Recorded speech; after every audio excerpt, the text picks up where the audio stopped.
주식시장에 너무나 많은 종목들이 있죠. 그리고 하루에 방송에서 거론되는 종목도 수십여 가지에 달합니다. 한 종목을 조금 진득하니 알아보고 싶다 하시는 분들은 이 시간 지금부터 함께 챙겨보시면 될 것 같아요. 딱 한 종목 시간입니다. 자, 오늘 리서치 아름의 최성환 대표와 함께합니다. 대표님 어서 오세요. 안녕하십니까. 네, 저희가 지난주에 육계 관련주 얘기해봤잖아요. 네. 오늘 짠 뜨겁습니다. 마니커는 상한가에 들어갔고요. 관련한 종목들도 흐름이 괜찮은데요. 그래서 오늘의 이슈가 기대가 돼요. 한번 열어보죠. 남북경협주 러시아에 답 있다.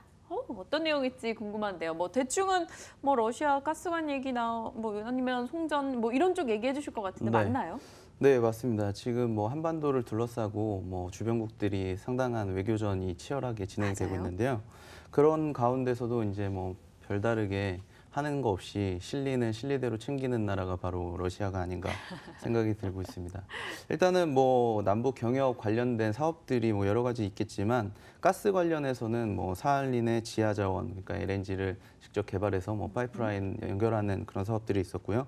철도 같은 경우에는 시베리아 횡단철도와 한국의 한반도의 종단철도를 연결하는 그런 사업들이 진행이 되게 될 것 같고, 항만 같은 경우에는 이제 낮은 핫산 지역이라고 해서 동북쪽에 있는 지역인데, 이쪽 지역에 이제 물류협력 단지 조성 같은 것들이 예상이 됩니다. 그래서 이런 부분들이 전부 러시아와 관련된 사업들이다라고 말씀드릴 수 있겠고, 러시아의 푸틴 대통령이 어떻게 보면은 극동 지역 개발에 대한 그런 수건 사업이라고 할 정도로 상당한 노력을 기울였었는데, 네. 그동안 이제 북한이 가로막고 있어서 투자를 이제 우리나라라든지 일본에서 해줘야 되는데 상당히 좀 제약적인 부분들이 있었거든요. 근데 이런 부분들이 상당히 이제 진척을 보일 거다라고 말씀드리고 싶고, 문재인 대통령이 이제는 21일서부터 2박 3일간 또 러시아에 방문을 하게 되거든요. 그래서 푸틴 대통령과 만나가지고 또 어떤 얘기를 오가느냐에 따라서 이런 사업이 진척되는 속도가 좀 빨라질 거다라고 말씀드릴 수 있겠습니다. 네. 우리는 그 중에서도 이제 전력 부분에 좀 포커스를 맞추고 있는데, 러시아 같은 경우에는 1991년도에 소련방 체제 붕괴 이후에 남아도는 전기를 이제 판매를 하고 싶어가지고 상당히 노력을 많이 했었거든요. 네. 근데 그런 부분들이 이제 나선 송전 프로젝트라고 해서 북한은 이제 나선시라는 그런 지역이 있거든요. 그래서 그 지역 중에서도 이제 나진이라는 지역이 있고 러시아에 이제 핫산이라는 지역이 있는데, 한 글자씩 따서. 네. 근데 이제 보면은 중국은 동쪽 지역에 이제 항만을 가지고 있지는 않습니다. 러시아가 가로막고 있고 북한이 가로막고 있어서 네. 항만이 동쪽에 또 필요한데, 그렇기 때문에 중국과 러시아는 이제 동쪽 지역의 항만을 상당히 개발을 하려고 했었거든요. 그래서 이 낮은 송전 프로젝트 같은 경우에는 유엔 안보리 제재 사항에 포함되어 있지 않은 부분이 있습니다. 그래서 네. 이런 부분들은 바로 시작될 수 있는 그런 부분이기 때문에 상당히 이 전력 부분에 이제 저희가 포커스를 맞추고 있는 부분이고, 어떻게 보면은 전력을 북한 내에서 발전소를 가지고 개발하는 것보다 남아도는 전기를 이제 송전 시설만 연결을 하면 가져올 수 있기 때문에 네. 그런 쪽의 사업이 더 빠르게 진행될 거다, 이렇게 말씀드릴 수 있겠습니다. 왜 이렇게 북한과 관련한 사업이 주목을 받는가 하면 특히나 북한은 인프라가 부족하고요. 그중에서도 전력난에 좀 심각하게 시달리고 있기 때문에 또 이런 부분에 대한 관심이 더 높지 않나 싶어요. 일단 러시아의 나선 송전 프로젝트, 구체적으로 어떤 사업인지 좀 더 들여다볼까요? 일단은 러시아는 말씀드렸다시피 상당히 전력이 지금 좀 남아 돌고 있는 상황이고, 네.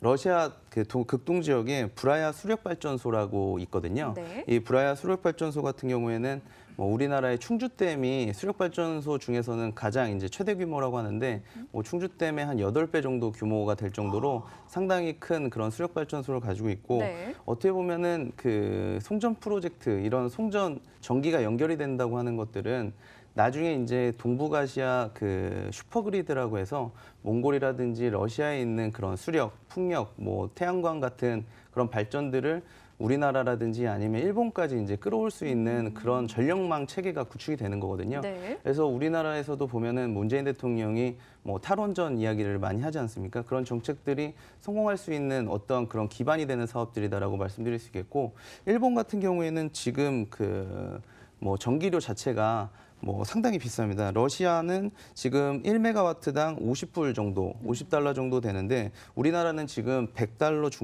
초중반 정도 되거든요. 근데 일본 같은 경우에는 200달러 중반이기 때문에 비싸네요. 러시아에서 뭐 수입되는 가격에 한 4배 정도 가격이 됩니다. 일본은 이제 그 원전 사태 이후에 상당히 뭐 전기료가 많이 올라갔거든요. 그래서 이런 부분들이 구축이 되게 됐을 때 상당히 우리나라와 일본이 수혜를 받을 수 있고 일본이 그래서 이제 좀 전력 부분의 투자를 상당히 좀 빠르게 진행할 수 있겠다라는 생각이 들고 있습니다. 그리고 뭐 말씀하셨다시피 북한이 상당히 전력난에 심각하지 않습니까? 근데 우리가 어떤 사업을 시작하려고 하면 철도도 전기가 필요하고요. 맞아요. 그리고 도로도 어떻게 보면은 북한 내에 다 이제 산간 지방이기 때문에 터널 같은 거를 뚫게 되면 이제 뭐 전기가 필요하게 됩니다. 그래서 네. 이런 부분들이 전력 사업이 1번 사업이 될 거다 이렇게 말씀드릴 수 있겠습니다. 네, 이야기 계속해서 더 깊게 들어가고 싶은데 지금 뒤에 유망주 3선이 준비되어 있어가지고 이거 들으려고 제가 지금 빨리 좀 해달라고 옆에서 이렇게 사인을 보내드렸었어요. 첫 번째 유망주 3선. 그럼 이 송전 프로젝트에서 수혜를 볼 만한 업체 어디일까요? 오늘 주가가 올라가는 그들일까요? 예, 일단은 저는 대형주 중에서는 뭐 LS 산전이 상당한 수혜를 볼 수 있을 거라고 생각이 네. 드는데요. 그 초고압 그 직류 전송이라고 해가지고 HVDC 기술을 가지고 있는 국내에 어떻게 보면 독보적인 회사라고 말씀드릴 수 있겠습니다. 이 그 HVDC 기술 같은 경우에는 2013년도에 이제 한국전력공사와 GE라는 이제 뭐 글로벌 업체 있지 않습니까? 이쪽에서 뭐 조인트 벤처를 만든 그 카페스라는 국내 업체가 있거든요. 네. 그래서 이 업체에서 이런 그 HVDC 기술을 다 가지고 있는데 뭐 이 기술을 이제 전수를 받아가지고 국산화에 성공한 업체라고 말씀드릴 수 있겠고요. 이 HVDC 중에서 이제 변환기 쪽이 상당히 유망이 되는 그런 분야입니다. 우리나라 같은 경우에도 이제 뭐 진도와 제주도를 잇는 그 직류 전송망이 있거든요. 네. 그런 부분에 이제 참여를 한 것으로 알려져 있고 이 직류 전송은 우리나라에서 지금 그 이동되고 있는 대부분의 전기가 교류 전송 시설이거든요. 근데 이제 직류 전송을 하게 되면 먼 곳에서 로스 없이 이제 전력 로스 없이 가지고 올 수 있는 그런 부분이 있기 때문에 네. 우리가 향후에 몽골이라든지 뭐 러시아에 있는 전기들을 가지고 올 때는 이제 직류 전송으로 받아서 교류로 다시 이제 변환을 시켜서 국내 사용하는 그런 방식을 채택을 하게 될 것 같습니다. 그래서 뭐 러시아라든지 중국같이 이렇게 땅덩어리가 큰 나라들은 직류 전송들도 많이 요즘에는 이용을 하고 있거든요. 네. 그래서 이런 부분들이 상당히 좀 큰 시장이 될 거다라고 말씀드릴 수 있겠습니다. 네, 첫 번째는 뭐 대형주 내에서 LS 산전 이야기해 주셨고요. 두 번째가 바로 재룡전기입니다. 재룡전기는 또 사업부가 구체적으로 뭘 하고 있죠? 예, 재룡전기 같은 경우에는 뭐 지금 변압기와 기타 전력기기 같은 것들을 지금 생산을 하고 있는데 네. 대부분의 매출은 이제 뭐 변압기 부분에서 한 70%, 그리고 전력기기 부분에서 한 31% 정도 이렇게 그 매출이 일어나고 있습니다.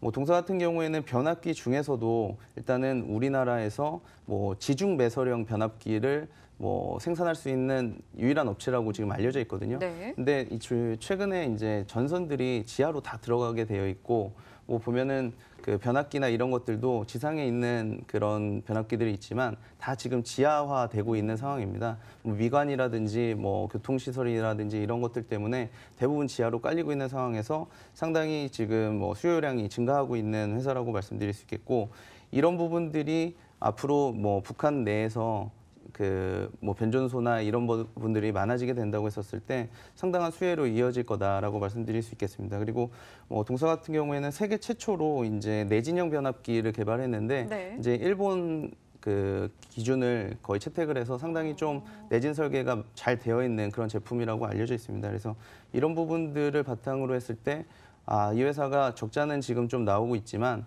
앞으로 그 북한의 그런 어떤 도시 같은 데 변압기가 많이 설치가 된다고 했었을 때 상당한 경쟁력이 있는 회사가 되지 않을까라고 생각해서 한번 뽑아봤고요. 네. 네.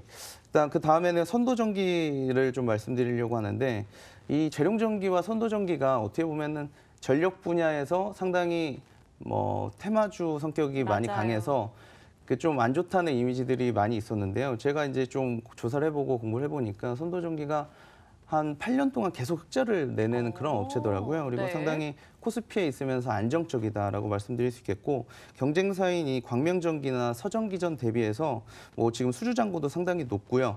뭐 지금 광명전기에 비해서는 시가총액이 한 30% 정도 저렴하지만 네. 매출액 수준은 비슷하거든요. 그래서 이런 부분들을 감안했을 때 뭐 앞으로 투자 유망한 종목이다라고 소개시켜드릴 수 있을 것 같습니다. 네, 오늘 아마 시청하시는 분들이 상당히 관심을 가졌던 부분이라서 아마 더 궁금하셨을 것 같아요. LS 산전과 재룡전기, 선도전기, 유망 3선으로 이야기해 주셨으니까요. 꼭 관심 가져보시길 바랍니다. 저희가 시간이 없었음에도 불구하고 욕심내서 유망 3선을 꼭 챙겨봤네요.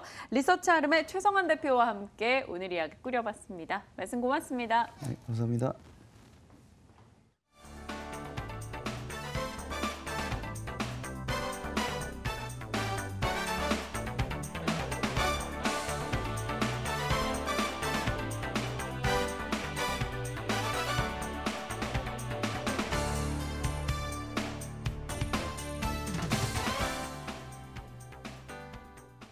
자, 이제 탐나는 주식 2PM도 여기서 인사를 드릴 겁니다. 이어지는 마감 전략 A+도 많은 시청 부탁드리도록 하겠고요. 저희는 내일 오후 2시에 찾아뵙겠습니다.